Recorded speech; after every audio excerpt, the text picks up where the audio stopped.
You know, a lot of you have suspected a lot of things about why we have so many immigrants in the black community, and all of them have businesses. Why? But yet, black people that want businesses in our own communities, we're denied money. We're denied. And I want you to hear two things this Asian woman is going to say. Because one you definitely knew about, but the second one she's going to confirm. Now let's get into this. I say we as an Asian, like we heard about America and we learned that to survive in this country, we needed to align ourselves with whiteness and not blackness because we didn't want to catch that smoke, essentially. So we aligned ourselves with whiteness. And so proximity to whiteness keeps us, quote unquote, safer. But in doing that, they can be like, model minority, if the Asians can do it, why can't you do it? And so we created a wedge as people of color against other people of color. Yeah. It's a whole thing. Yeah, it's a whole thing. And then like the riots in LA, the wedge theory came in crazy because professionals from Asia came, but they're not allowed to be doctors here. But they can get a loan because they're proximity to whiteness. But they can only get a loan in black neighborhoods. Right. Where black people could not get loans. Right. And so there's that automatic tension. All right, so they say that basically when they taught to come here, they have to align with whiteness. And don't they do that? She's not lying about it. They all like to align with white supremacy. Because what did she say? We don't want to get that smoke. They all don't want to be us. They all don't want to be in opposition. But here's the problem. You can align yourself with whiteness all you want. That's your business. I can't say nothing about that. But you want to use the provisions that the group that gets the smoke and you don't want, you want to use every right and freedom that we fought for.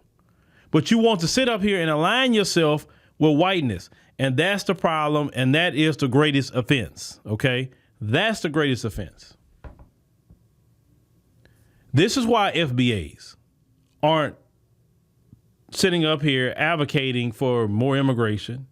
This is why FBAs aren't crying about ICE or anything like that. It's because we have seen that they have used immigration to our financial detriment, our personal detriment, and literally brought in people that's weaponized as a buffer class in between them and us to fight. Basically, it's kind of like the Iran thing where Iran used proxies to attack so Iran itself don't have to do it.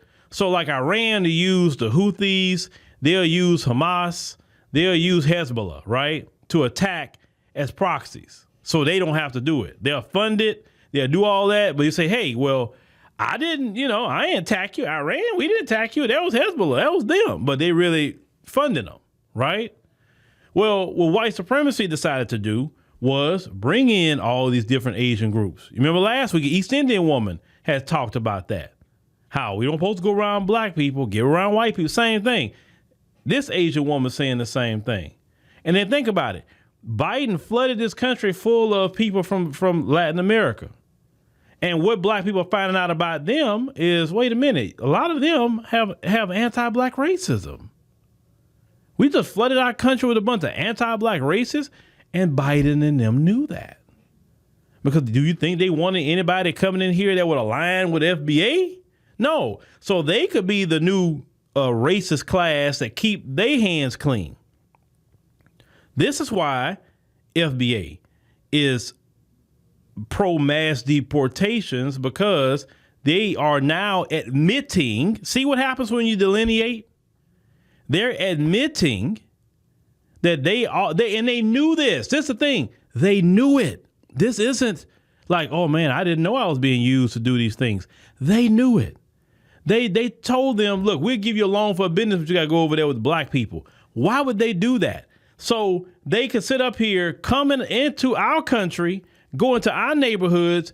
We can't establish businesses in our own neighborhoods, but a foreigner that can't speak the language or barely even and put two English words together can have a whole business in our community. So yes, that's going to start tension.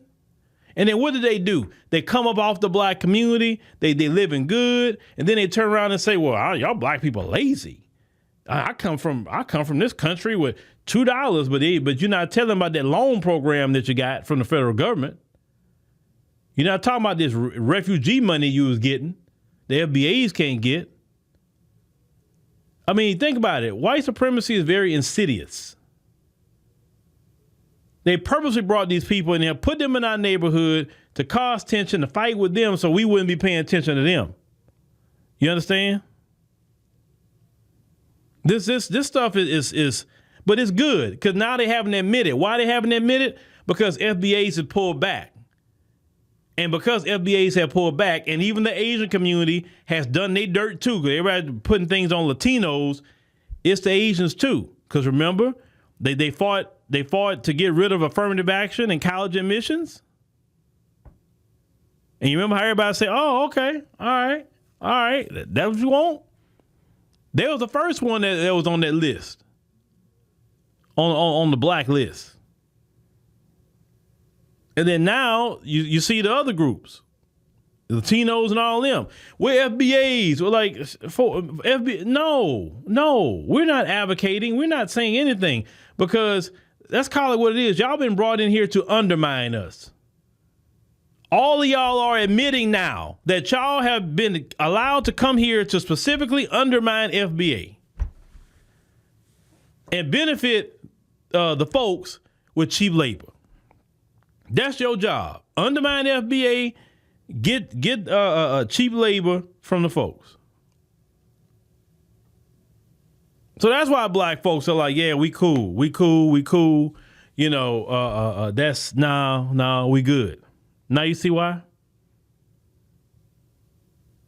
But shout out to her, though. I'm not mad at her. I'm not mad at her at all. Shout out to her. Because I'm loving the admission that they all have, they played their hand in.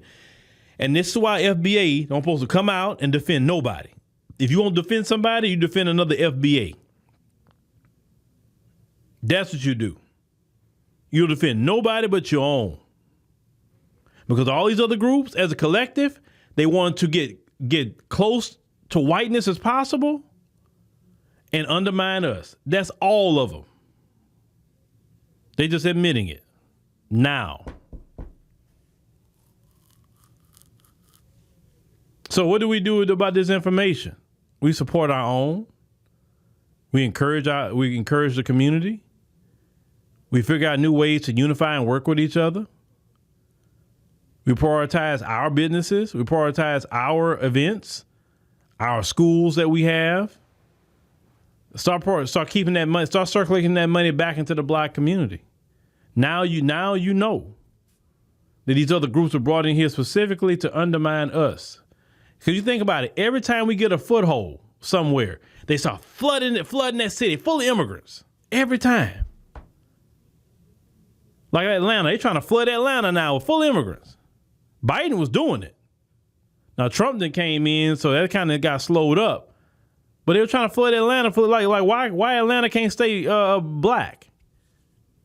Then you got your black politicians trying to go with gentrification, all this stuff, trying to like why y'all every time black people get somewhere, y'all always try to mess it up.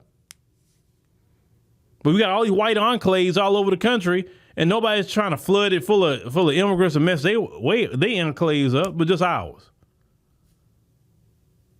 That's why the mass deportation, yeah, let Trump do what he gonna do. That's a benefit to FBA. We do not benefit off of immigration. Do not.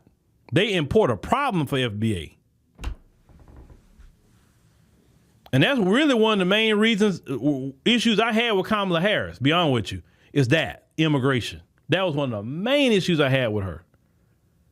I think that was one of the biggest issues I had. It was that immigration stuff.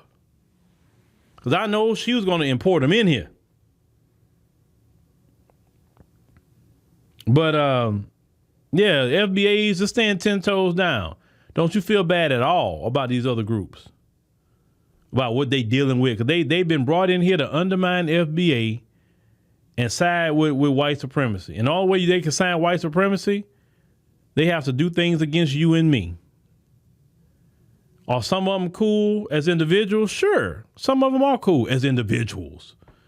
But when we look at as a collective groups, we had no problem doing the bidding of these folks.